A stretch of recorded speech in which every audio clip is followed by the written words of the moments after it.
Folks, I had a crew come out and weed eat and do a bunch of trimming all along the lake. So now instead of looking at a bunch of pile of bushes, you can get a nice view of my lake. Looks a lot better. These guys did a good job. Thanks, Cameron, if you're watching. Good morning, folks. Good afternoon, good night, whatever it is, wherever you are. How you doing? It's time to go fishing with a blue cup. For those of you that don't know, a blue cup is 13 ounces of Canadian Mist, ice, and Sprite, or 7-Up. That's the blue cup. Smells like somebody's cooking something with garlic this morning. Smells good. I wish I had some of it, whatever it was. Unless it was a turd. If they're cooking a turd with garlic, I don't want none of that. Or whatever.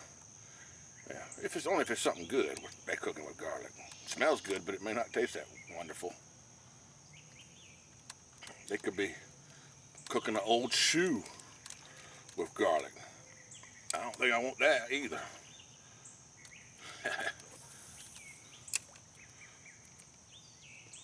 Where are the fish this morning? Wonder where they're going to be. Or what's biting. Right now I'm using the worm fishing for bass.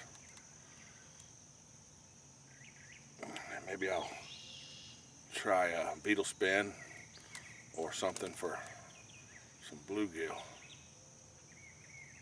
If the bass don't bite pretty shortly.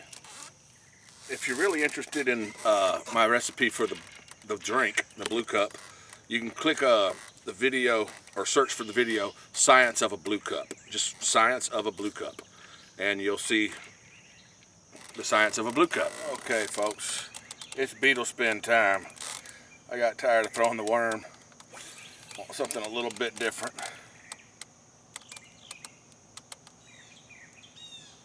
See if I can get some bluegill to act on it. Not that time.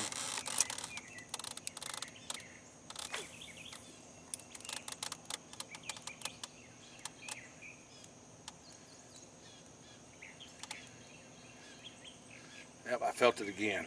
I thought I had got a hit over there, so I turned the camera on. It must be going through some grass or hitting something underwater. That made it feel like a hit. Folks, in the canoe, when it starts getting a little bit windy and I don't want to use the anchor, because in the wind, the wind still will push me around. And I'll be trying to fish here, trying to fish there, but the wind will still be pushing the canoe around. So what I do is I like to anchor, or not anchor, but nose up right into the grass like this. I'll just put that nose right up in the grass and fish right over there. Or I'll fish right over there. Either way, right now I've got two sides that I can fish on. This is like a little point that comes out of grass, and it'll hold me in place. Let's see what happens.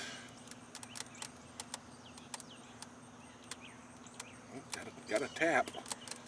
Tapped it, something small. Anyhow, I'll be back if I catch anything. Well, I just threw my bait off. Okay, it came untied.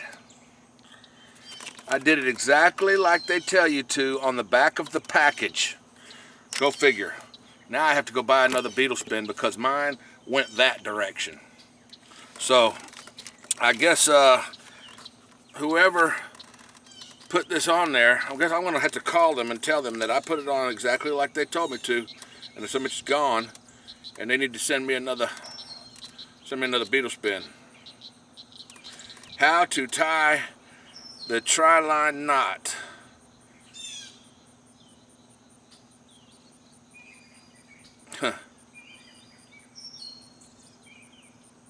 Did not work.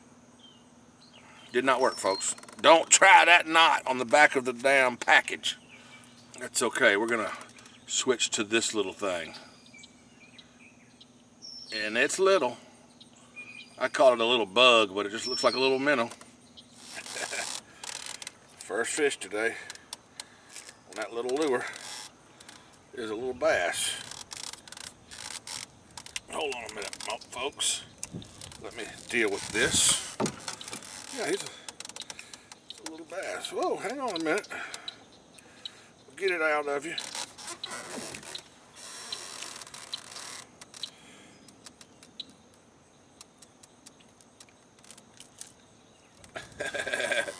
Now that's a pretty good catch. Nice healthy little fish though. Yep. Bass number one. Fish number one for today. He's about as big as a hot dog. Just about as big as a hot dog. Yeah. Once you clean him though, there ain't nothing left. Folks, I got mama birds or papa birds or something flocking over me. I must be close to a nest. I'm gonna have to move. I don't want to be stressing the birds out. These birds that you hear going, they nest in this grass. They have babies in the grass. I think there's a nest right over there, so I'm gonna leave them alone. I'm gonna move over here. I don't want to disturb nature. So let's move over here and see if we can catch another one of them little hot dog bass. That was fun.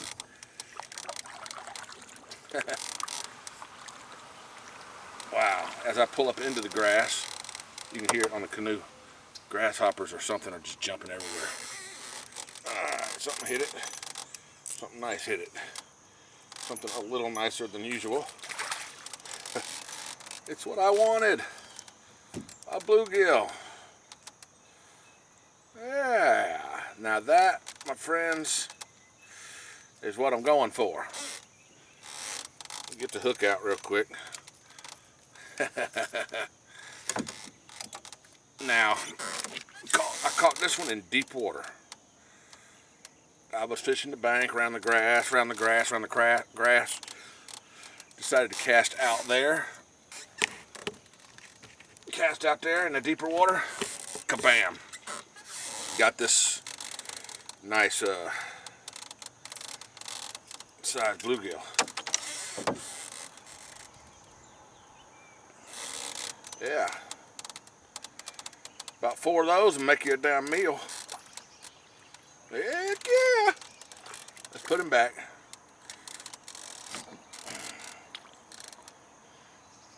And try again. That was awesome. Yeah, I knew that was a little bit bigger fish.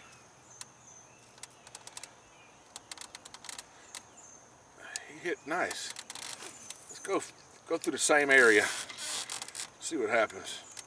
I'll be back when I catch one. Okay, folks, I'm parked back in the grass again. Yeah. And there's a dock right there. I'm gonna show you. Yep.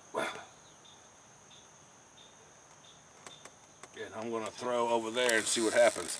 Sorry about this camera being shaky, but since the security guard knocked the fucking thing out of my hand, it broke the bottom where it mounts to the tripod is cracked, so the whole plate is loose. I'm gonna have to throw some super glue on it, and I've sent pictures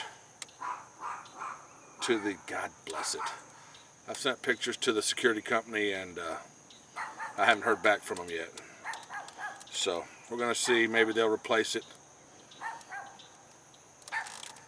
or maybe I'll just put the video back up. I don't know. Don't know what's gonna happen. Oh,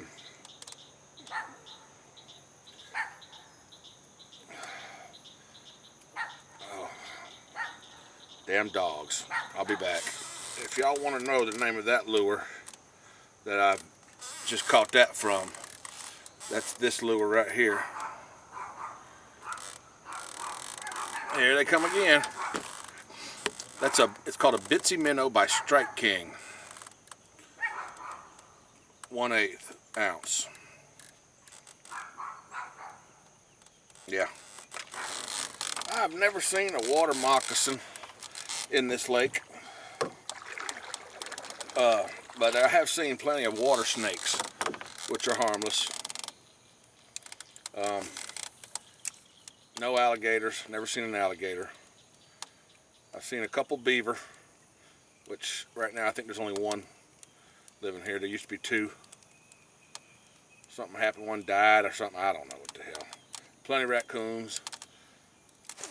We've had a couple otter come and go. And yeah, I'm hung up on something, folks. I gotta go. Might as well show you this too, huh? When I'm hung up on something, I will reel myself to it. Okay? And I'll get right above it, which right now I can see it. And I'll stick my pole straight down on the ground, or in the water, and reel myself into it and shake it. And usually it comes unattached from whatever it's hung up on, and I get my lure back. Like that. A lot of times you got to go past it and pull your line back the opposite direction from which you were reeling to, you know, like if you're reeling it this way and the lure gets hung up on this log, if you go back over there and pull it back that way, a lot of times it'll pull a hook out of the log or the branch or whatever you're hooked into. And yes, I have jumped in the water and dove down to retrieve some of the more expensive lures. I don't do that anymore. I used to when I was a little bit younger and a little bit crazier. But now I think it's a lot easier and a lot more wiser to just freaking go buy a new lure. $6, $7, whatever, you know, it ain't that much money. Yeah, not that much. It's not that much. Don't cost that much. Like a rattle trap. I used to run rattle traps through here, and them bass would love it. You know, one day I caught so many. I mean, it's on video. You can go back and look. I think it's titled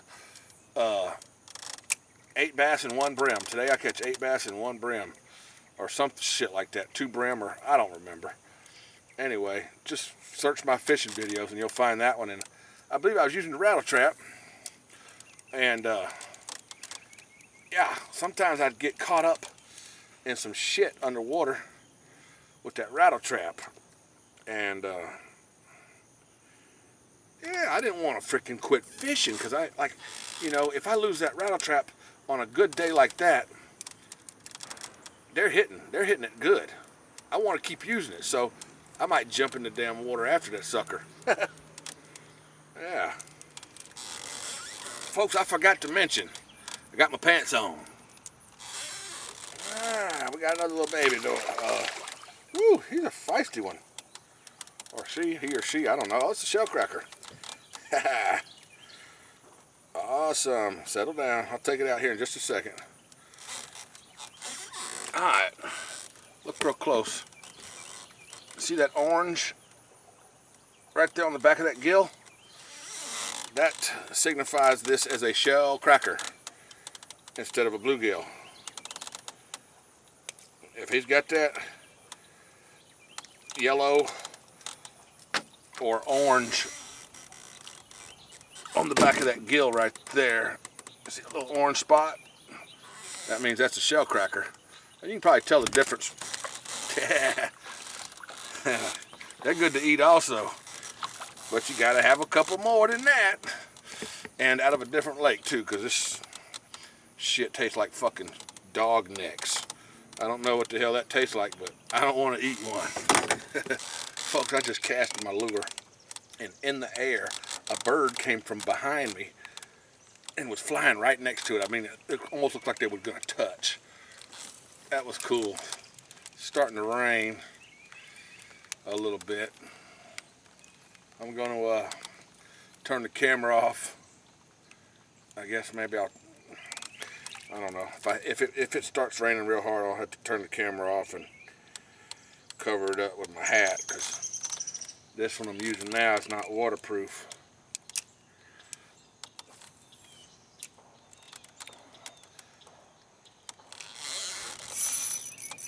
Bass.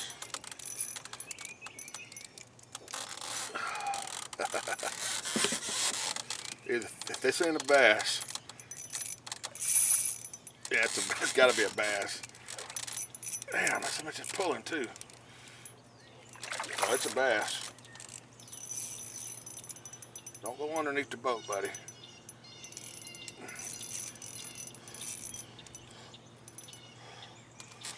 Oh, y'all should have seen that motherfucker.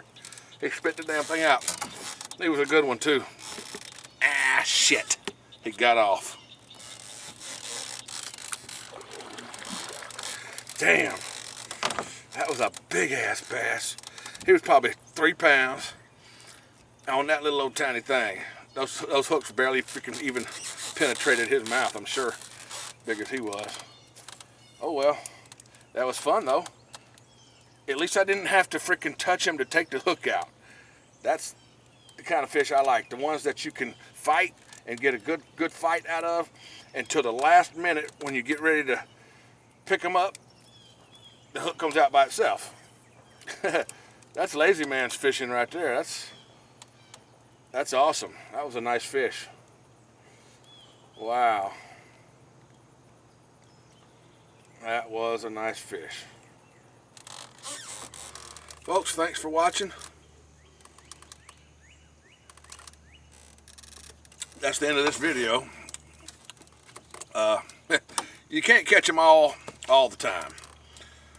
If you did, it just wouldn't be as fun, right? Thank you again.